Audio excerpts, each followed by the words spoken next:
Welcome to another episode of Coffee and Talk with Julian and Cesc. Today we're having coffee at the Padel Club. Yeah, with a little bit of gossip. I like it. Okay, so I want to talk about something. What? You know, we've been going to a lot of events. Paddle events. PPL, Premier, stuff like that.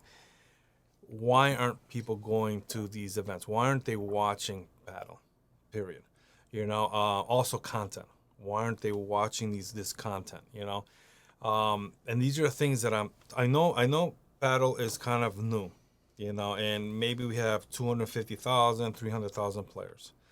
But why aren't they coming to support? You know, we've been to events, and it's like the Premier. They did better this year, but I mean, what was it, 1,800 people at the finals? Yeah, at the 2,000, finals. Yeah. An amazing event. The pros there. I mean, controlled environment. Why aren't they going to see this event? Unless even, you know, looking up content and absorbing things, you know, online about paddle. I don't see it. And today we're going to talk a little bit about what we believe needs to happen for that to get better, and also, you know, why we think it's not happening. You know, so first let's talk about the players, the U.S. players, right? Who are they, and why aren't they watching? All right. So I believe the majority, maybe, I don't know, 70, 80, 90% even. I mean, I go to clubs, you see in the clubs too. Who are these players? They're women and they're men. A lot of them are American. They're there to have fun. They're there to play. They're there to do exercise. Even sometimes, I'm sure you coach, they're more concerned about getting a workout, you know? And that's what they're focused on, just having fun and playing. I don't think they really care too much about watching the sport, watching the pros play. I'm hoping this is going to change moving forward. It's got to change moving forward. Now, the people that are watching, I believe, are a small percentage. You know, maybe 5 or 10% of that, you know, watch paddle. But within that 5 or 10%, I think at least 75 to 80% are from South America or from Europe. So they're looking to watch in their own native language, you know.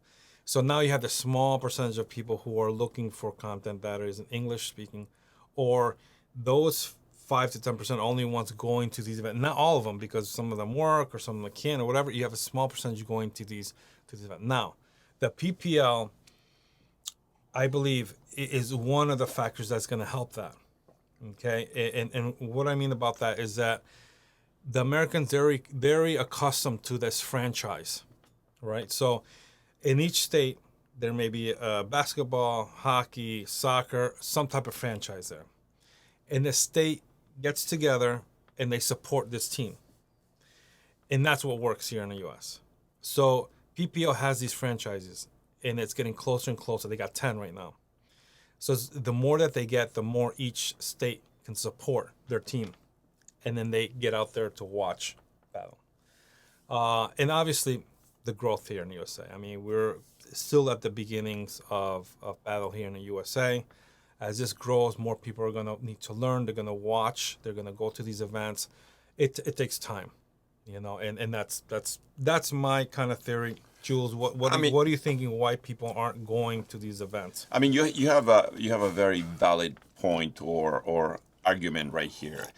It's just a theory. It's a theory, but I think we got to take in context what's happening with paddle worldwide. I mean, it's paddle still is in infancy. Yeah.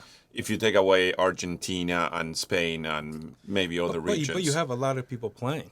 Yes, you have at least over a couple 100,000 people playing. But let's take, for example, the Argentinian Premier Paddle, the Buenos Aires Open. They broke every single attendance record. Yeah. For the finals, there were almost 18,000 people, 16,000 people there. I mean, full stadium. I mean, incredible.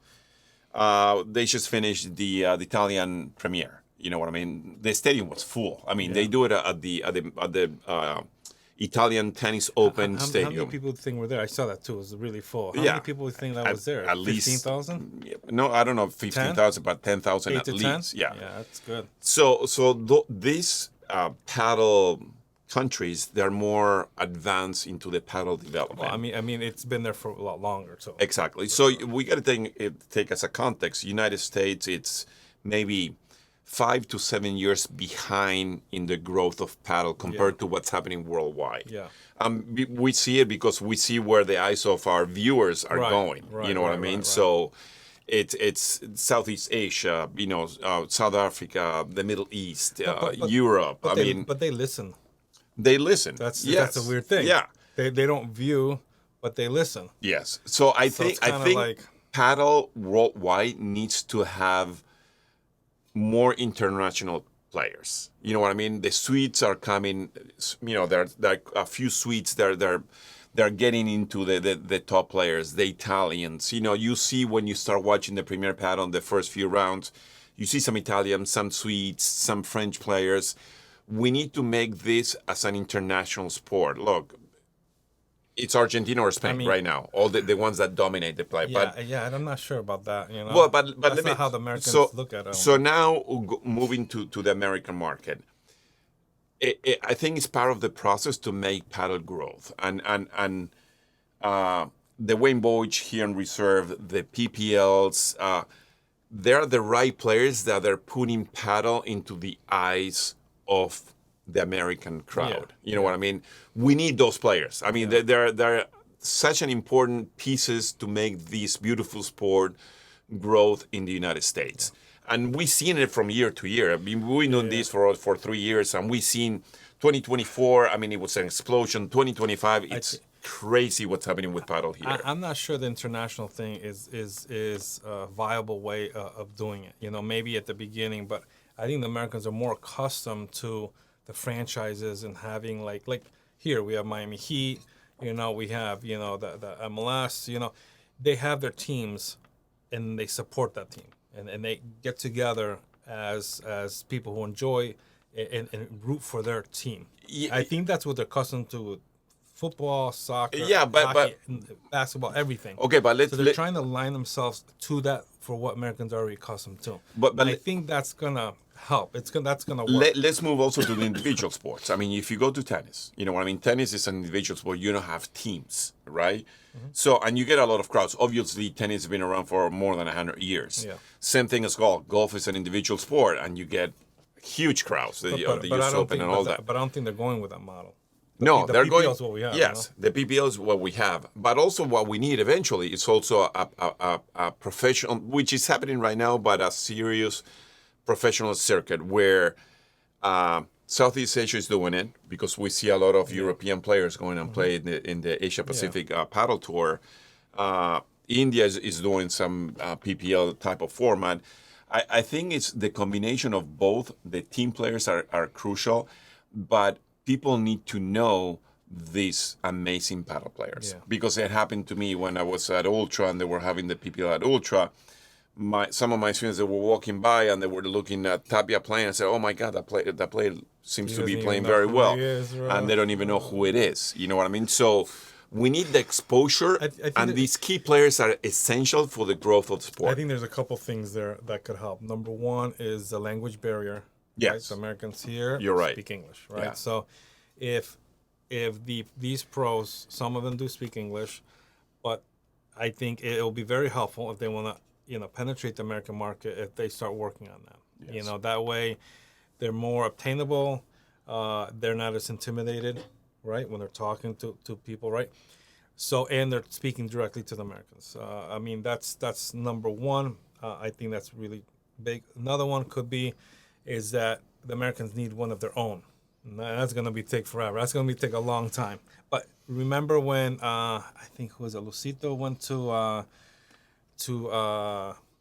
what's the other tournament? The Argentinian league, paddle league, that the New York acquired half of. Which one? And they had not the finals, but they had an event there in New York. And they didn't have a lot of people go. Oh, the A1 paddle tour. Yeah. So when he was there, he had the American flag, and they had people there support him. So if they had a player that can compete, that would also help. But you always got to fall in love with a player. Yeah. plays kind of like you or looks like you or whatever.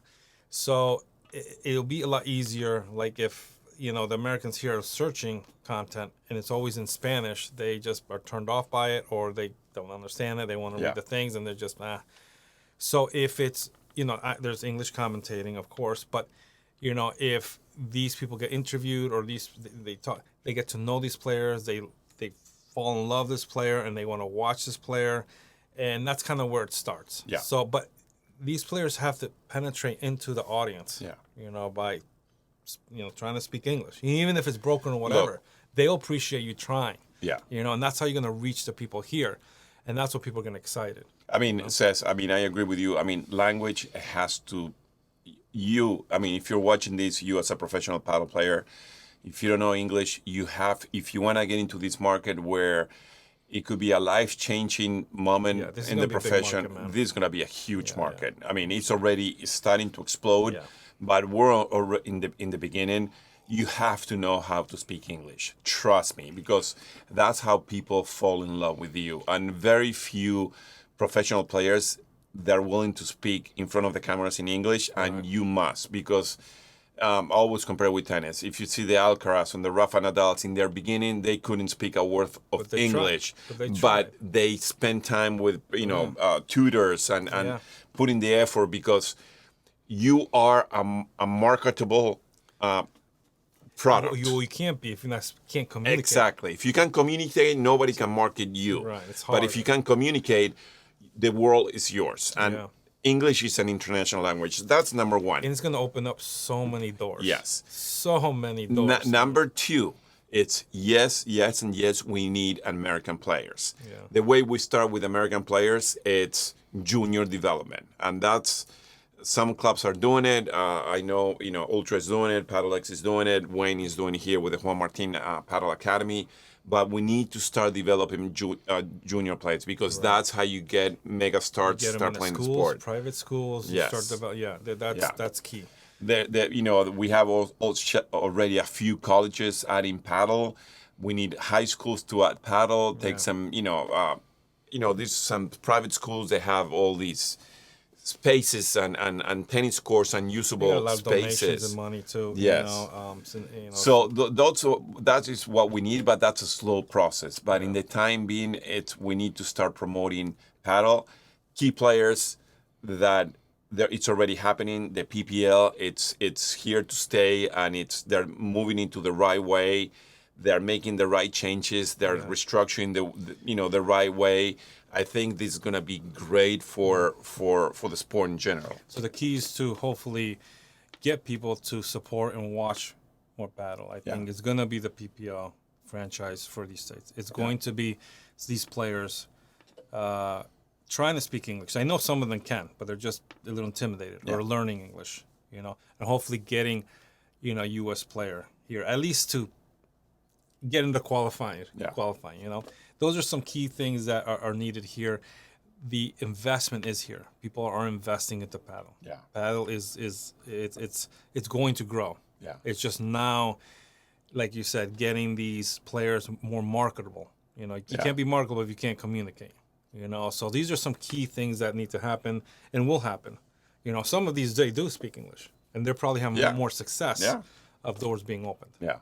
All right, guys. So thanks for joining us at Coffee and Talk, and we'll see you at the next one.